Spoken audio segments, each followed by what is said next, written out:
Bonjour, on est content de vous retrouver aujourd'hui. On va vous parler cette fois-ci du millésime 2020 et déguster l'ensemble des différentes cuvées qui ont été produites de ce millésime-là.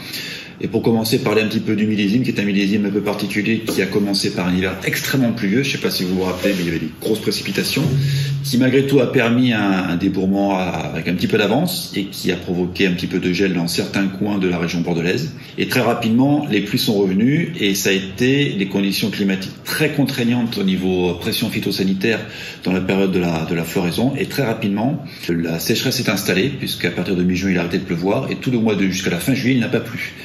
Et ce qui a provoqué donc freiner le développement de la taille des baies, qui nous a permis d'avoir des baies de petite taille et avec une très belle concentration. Et derrière, au mois de juillet, il y a eu quelques orages qui ont relancé un petit peu la maturité. Et puis, comme d'habitude, on a eu la chance d'avoir une arrière-saison qui nous a permis de ne pas avoir la contrainte du choix du créneau météo et de pouvoir prendre au niveau des maturités qu'on voulait. Il a fallu faire attention aux acidités pour garder des belles acidités, mais le choix de la maturité n'a pas été un problème puisqu'on a pu se positionner exactement comme on voulait. Alors, au niveau du chai, on a eu aussi quelques nouvelles adaptations. Voilà. Au niveau du chai, c'est la première année où on est à 100% barrique, haut de gamme, séchage 36 mois, grain fin, avec une chauffe légère. Et c'est surtout pour le Balthus et le grand vin de Reignac 2020. Voilà, tout ça pour travailler sur l'intégration du bois et sur la qualité des finales. La finesse et l'élégance. Voilà. Donc Reignac blanc 2020, on est sur un blanc d'assemblage à dominante Sauvignon blanc à 80%, 10% Sauvignon gris et 10% Sémillon, avec une forte proportion en baril de 80% et le reste en petit œuf béton et en amphore pour garder de la tension, de la fraîcheur et de la salinité. Donc, au niveau des arômes, on est sur des fruits exotiques. Une explosion de fruits exotiques. Ananas. Ananas, on est sur pamplemousse. Voilà. Un côté agrume bien marqué.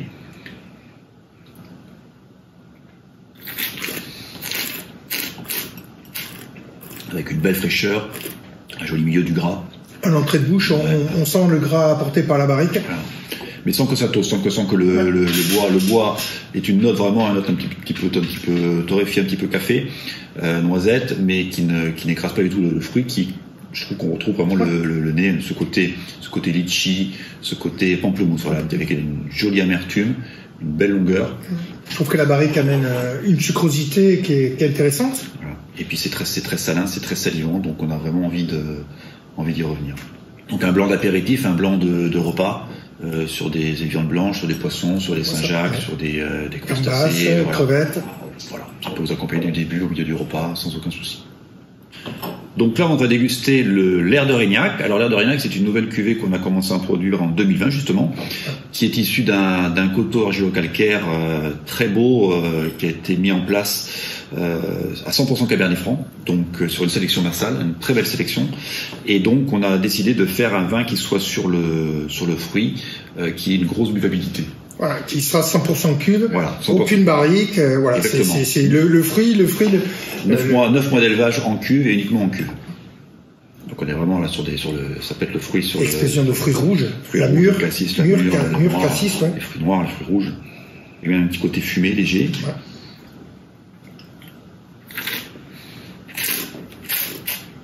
Beaucoup de rondeur, beaucoup de suavité, mais une belle tension quand même. Une belle tension, une belle fraîcheur. Une tension qui supporte le fruit. Bah, pareil, on trouve des fruits dans les fruits rouges en bouche. Et puis c'est très salin, là aussi une fois de plus, c'est très salivant. C'est un vin vraiment de soif qu'on ouvre, et la fraîcheur nous tient ces arômes là. Il y a une très très belle longueur aromatique. C'est très joli vin, très joli. C'est vraiment exactement. J'ai encore ce côté fruits rouges là, en bouche, c'est. Donc là, pareil, c'est un vin sur des entrées, sur des antipastilles, sur des grillades, choses comme ça, des repas d'été, sans aucun problème. Un petit peu plus frais, en apéritif, ça doit être super sympa. Très bien. Donc là, nous allons goûter le Château 2020, qui est un cuvée d'assemblage là aussi, avec une dominante Merlot forcément, puisque le Merlot est majoritairement présent sur notre propriété. Un peu plus de Cabernet que sur la cuvée Grand Vin qu'on verra après. On est sur des vignes qui sont cultivées à des rendements de l'ordre de 40-45 hecto-hectares. On fait un élevage de 12 à 14 mois. Il n'y a pas de barrique neuve. L'idée, c'est d'apporter un boisé qui soit léger, qui soit supporté par la concentration du vin. Juste une complexité. Et là aussi, on est sur des barriques grains fins, mais qui ont déjà subi quelques vins. Donc on est sur un nez pareil. On a sur des fruits, les fruits rouges, les fruits noirs toujours, ça c'est ce qu'on retrouve sur l'autre gamme de vin, mais avec un boisé forcément qui apporte là une gamme supplémentaire au niveau fumé, au niveau grillé. En bouche, le boisé il est vraiment super bien intégré et c'est vraiment juste un support du fruit, mais c'est une explosion de fruits rouges. Et du coup, ça ajoute un peu plus de milieu. Exactement. On a une montée en puissance un peu plus importante que sur les vins précédents. Mais ça reste une belle buvabilité. Il n'y a pas d'amertume en finale. Du tout. Là, il y a juste une jolie longueur, un joli étalement. Le Cabernet nous amène cette fraîcheur là qui nous amène une belle longueur aromatique. Et pareil, donc c'est un vin qui va commencer à supporter des plats un peu plus structurés. Donc on peut commencer à attaquer, je pense, des belles grillades, des barbecues, des petits plats en sauce. Voilà, c'est un vin qui peut accompagner des plats un peu plus élaborés, que des vins de début de repas. Et puis il faut pas oublier que ce vin a été médaillé or au concours de Bruxelles. Voilà. Donc là, nous avons dégusté le Grand Vin 2020, qui est notre cœur de production, qui est la cuvée qui est peut-être la plus connue sur la propriété, puisque c'est elle qui a participé aux dégustations à l'aveugle, organisées par le Grand Jeu européen de nombreuses reprises et qui nous a fait connaître au niveau international et au niveau national.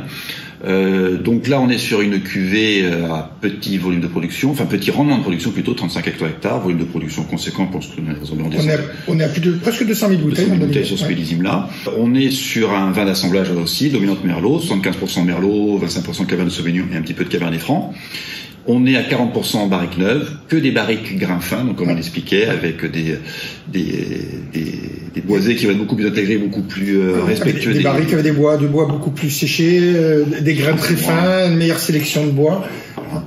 Et les 60% de barriques d'un vin. Donc là, on est sur des boisés qui vont être un peu plus présents que sur les cuvées précédentes, mais qui vont rester élégants sur des côtés torréfiés, des côtés tabac, des côtés un peu zan. Voilà, c'est une belle finesse. On ressent quand même tous les fruits rouges. Voilà, c'est vraiment ça. Le boisé ne masque pas le fruit. Tout notre travail, c'est vraiment de ne pas écraser ce fruit, d'avoir le boisé qui va être le plus fond possible. Qui soit juste un complément. Là, c'est vraiment réussi sur 2020.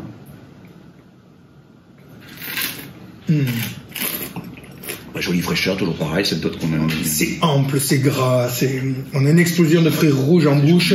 Voilà. Et on sent un petit peu ce côté fumé de la barrique, mais franchement, c'est juste un tout petit apport. C'est un complément, puis là, on est vraiment sur des vins très montants, une bouche très montante, avec une longueur de bouche qui va vraiment s'étaler.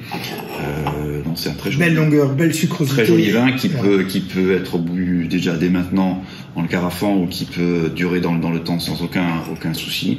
Et là, on rentre vraiment dans des cuvées qui vont vraiment pouvoir s'attaquer, supporter plutôt des plats plus structurés, vraiment des côtes de bœuf, des joues de bœuf, des viands en saut, des magrets.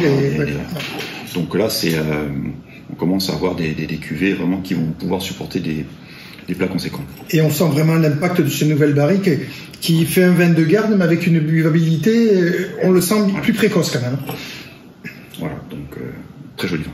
Donc on va continuer sur le Balthus 2020. Alors Balthus 2020, vous vous rappelez un petit peu que c'est un 100% Merlot, qui est 2 sélections sur nos plus jolis terroirs de la propriété, une sélection sur des grappes sèches, une sélection sur des argilo-calcaires, et un mode de vinification à part, puisqu'on sait une vinification intégrale, c'est-à-dire fermentation dans la barrique et élevage dans les mêmes barriques. L'idée étant de mettre plus précocement possible le raisin en contact avec le bois, et d'avoir des intégrations de boisés qui soient beaucoup plus fines, plus élégantes, tout en ayant des cuvées qui soient assez démonstratives, assez dans la puissance quand même. C'est vraiment des belles cuvées de garde d'habitude. Donc là, on est vraiment sur des nez type Balthus, comme on dit, quand on dit exactement. Chocolat, tabac, fruits noirs, très noirs. Avec la présence aussi d'un petit côté boisé, fumé. Tout de suite, une grosse sucrosité en attaque.